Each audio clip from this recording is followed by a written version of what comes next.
Thank you for that intervention that ensures that at least the senators who have spoken allow us to also contribute on this bill. Yes, I'll first start by saying, Madam Speaker, as both a lawyer and the Senator of Nairobi, I feel attacked this afternoon. So allow me to start by disabusing some of the notions that have been painted. The simplest one, of course, is the accusation that came from the majority leader, that somehow he does not see or does not see why it is necessary for lawyers to be part of some of these bodies that are being proposed in various pieces of legislation. I wanted the majority leader to note that if you look at the proposal in the bill itself, it is a mediation committee we are talking about. So a mediation committee, mediation, I don't know how, where to begin. I think I need to paint a picture for the majority leader what mediation entails. But it is one of those alternative dispute resolution mechanisms that is free from the strictures of litigation, resolution of matters before our courts. And there has developed an area of practice where there are people who are now experts in alternative dispute resolution. And if you see the provision in subsection 7 of the bill, Senator Kajwang has proposed that because this is going to be a dispute resolution mechanism, a mediation committee set up to mediate a matter of a dispute between counties on a matter regarding boundaries, then the person to chair it should be a person with 15 years experience in alternative dispute resolution. I don't think that is a misplaced suggestion. In fact, that committee would benefit immensely by having somebody, not just a lawyer, and not just any lawyer, not even a lawyer who just has 2 or 3 years experience in mediation. No, because of the complex issues that my colleagues have raised here, the bill has provided for somebody with 15 years experience in alternative dispute resolution. And Madam Speaker, on a light note, I have challenged my colleagues here from other professions. If indeed we can find a doctor, a veterinary doctor, or a doctor of Khalwale's caliber, who can be able to do a better job at a mediation meeting than a person with 15 years in alternative dispute resolution, by all means, I don't think the lawyers in this house would object. But what we are saying is nobody should paint the picture that lawyers are somehow imposing themselves in places where they are not needed. In fact, this is one of the areas where a person with that experience would benefit most immensely the job that he has been asked to do. Secondly, Madam Speaker, I have had notions here expressed about whether Nairobi needs to continue as a county. Others have suggested outright that Nairobi needs to be managed differently, that Nairobi should no longer be a county. Madam Speaker, for me, you have to go back to the process of the review of the Constitution. And I was not there, yes. I was still in high school. No, not high school. I was still in the university when some of my colleagues were doing Bomas and Naivasha. But I have had the privilege of reading the final report of the CKRC. And if you read that final report, you will understand the thinking that went into every specific provision of the Constitution and the architecture that we ended up with. The concept or the idea behind devolution, Madam Speaker, does not change based on where the person is or where they live or the circumstances in which they live. The concept of devolution is to get services and resources to the lowest possible unit of administration. Now, lowest units of administration exist just as much in Nairobi as they exist in Homa Bay, where the sponsor of this bill comes from. Madam Speaker, the people of Mukuru kwa Njenga would want direct access to resources and services, just the way somebody in Kanyamwa would insist on direct access to resources and to services. They also want to see government. If you read the CKRC report, Madam Speaker, you will remember Kenyans saying that government is a far-off notion for them. And if you talk to our brothers and sisters from the northern frontier districts, they will tell you that even people moving from Mandera, from Garissa, coming to Nairobi, used to say that now we are going to Kenya. It is because of devolution that places like Turkana, places like Mandera, Wajir, were seeing the first kilometers of tarmac in their counties, Honorable Madam Speaker. so that nobody can argue that a Kenyan living in Nairobi does not deserve devolution. Madam Speaker, in fact, if you recall the reasons that have been advanced by my colleagues, especially the mover of this motion, Senator Kajwang, on why he thinks that Nairobi needs to be managed differently. Madam Speaker, in fact, that matter has already been thought about. There exists on our books a law called the Urban Areas and Cities Act. And Madam Speaker, that act is Cap 275 of the laws of Kenya. It is still on our books. I want to refer you to the objects of this particular bill, and they are found at Section 3 of the bill, of the Act. They are to provide, the Act is to provide for governance and management of urban centers, urban areas and cities. And if you look at Clause 4A of that Act, which was introduced via an amendment in 2019, it actually provides, Honorable Kajwang, for a mechanism for delineation of boundaries of urban areas and cities.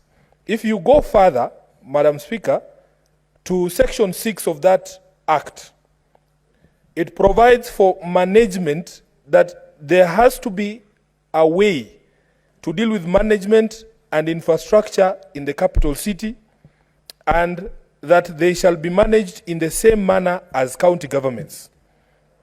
Then, Madam Speaker, subsection 3 of that Section 6 talks about the capital city required to provide infrastructure necessary to sustain, number 1, the seat of national government, number 2, offices of the diplomatic missions, and number 3, commerce and industry.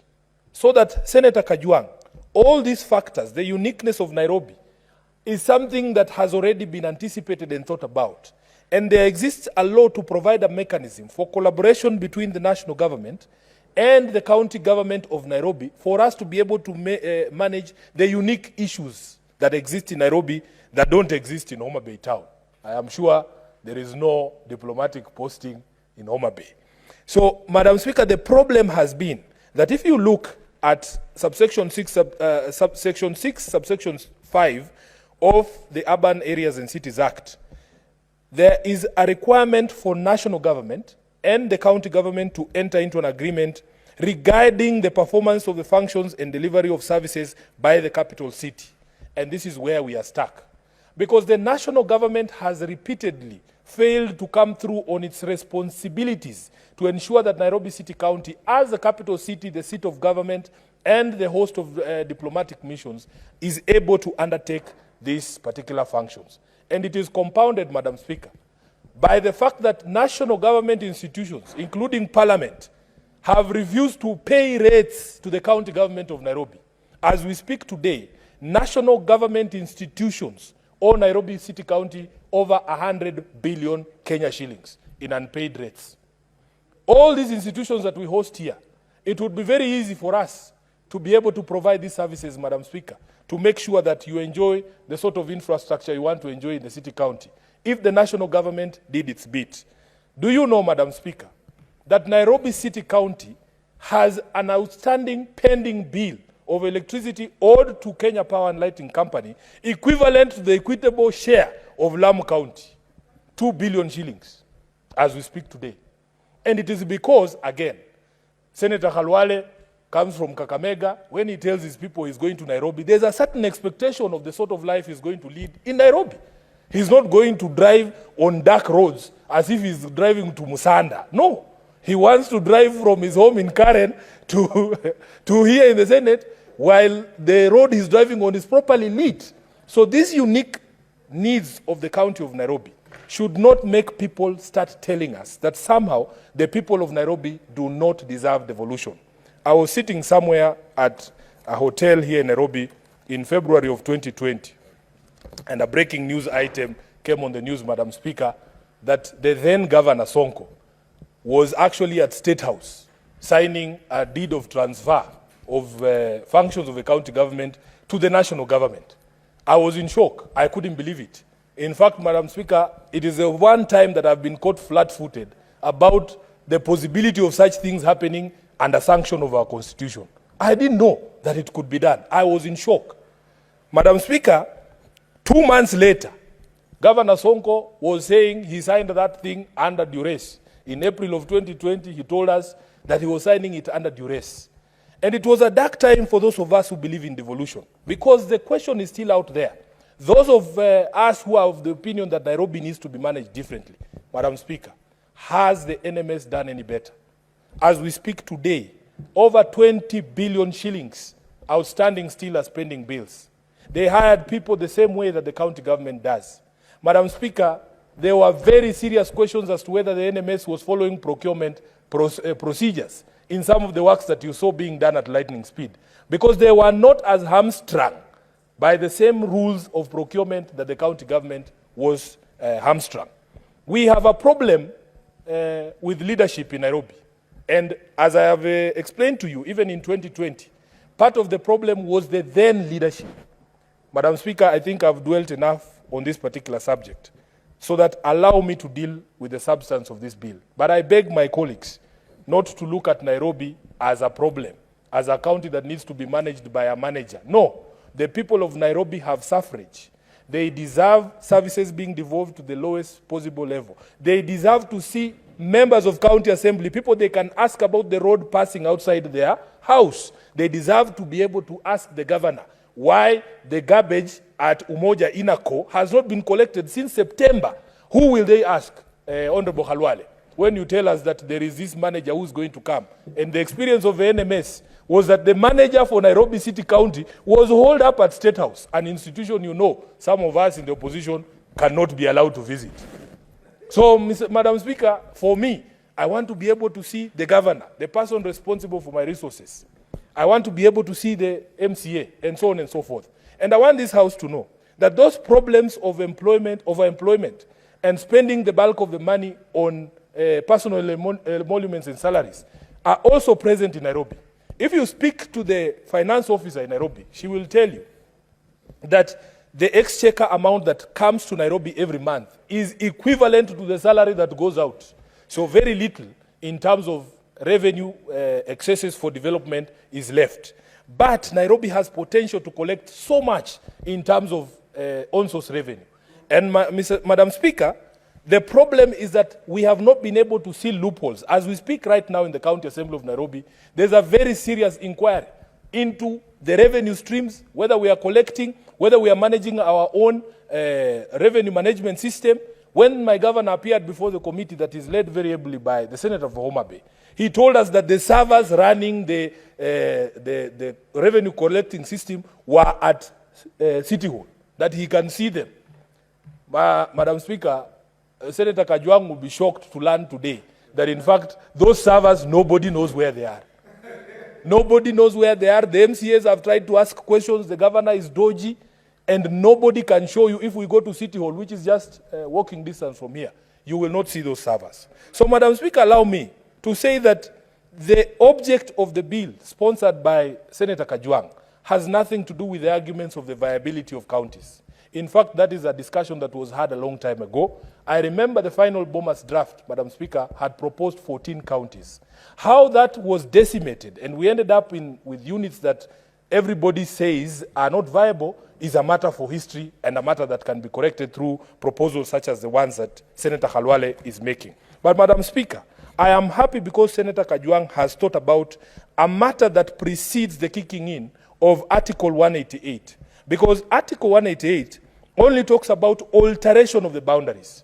But what Senator Kajwang is thinking of is, before we get to the stage of alteration of boundaries, can we sit down and have a conversation about what the dispute is? I would be very happy, Madam Speaker, if this bill was put in place as soon as yesterday, because as you know, there is a fight going on between the counties of Nyamira and Kisii as we speak over Keroka town. And it is all about the pressure that has come from everyone about counties trying to raise their own source revenues. They see Keroka town as a market, as a source for that own source revenue that every county is working to achieve. Madam Speaker, therefore, I want to say that the bill is very well thought out. It has provided a mechanism for us to be able to appoint a mediation committee that is chaired by somebody with expertise in alternative dispute resolution. And It has even said if you are an advocate who is guilty of professional misconduct, you cannot be eligible for appointment for these particular committees. Madam Speaker, when you talk about alteration of boundaries, I have sat in that committee led by Senator Kajwang, and I have come to learn that people are very passionate about their counties.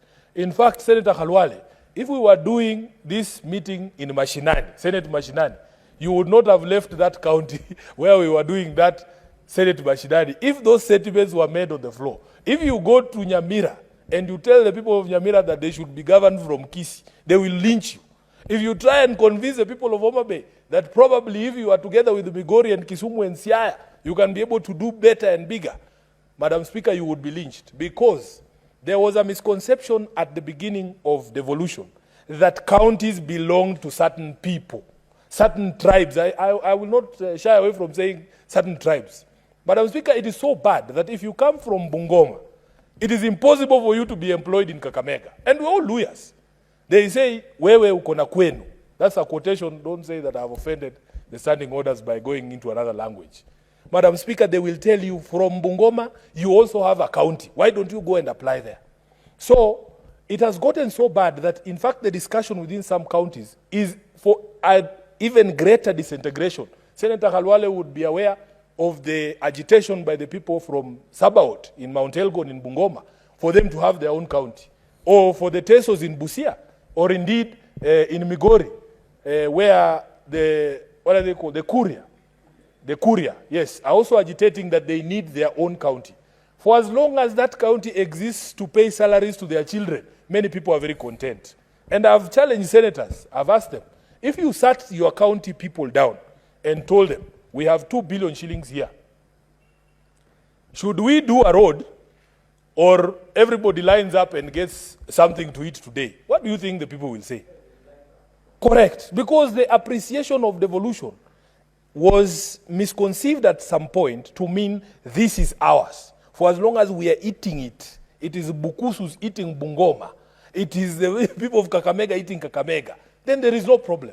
Madam Speaker, so that when these disputes arise, all these disputes you see, they are not because of anything else, but because people have sentimental value for these counties. And proposing anything else is going to be very unpopular. And therefore, Madam Speaker, when you see the threshold that has been set in this bill by Senator for Homa Bay, Kajwang, 2/3 of the National Assembly, 2/3 of the Senate, and I believe there is also a provision that the county assembly of the concerned counties must also do what? Must also participate in that decision making. Madam Speaker, when you go to clause 17, the people who can bring a petition for alteration, the bill lists any registered voter, an MCA, a senator, member of National Assembly, and governor. I want the proposer of the bill to tell me why there is a difference, and probably the language in clause 17, Senator Kajwang, should be replicated in clause section 5 that proposes who can request for a mediation committee.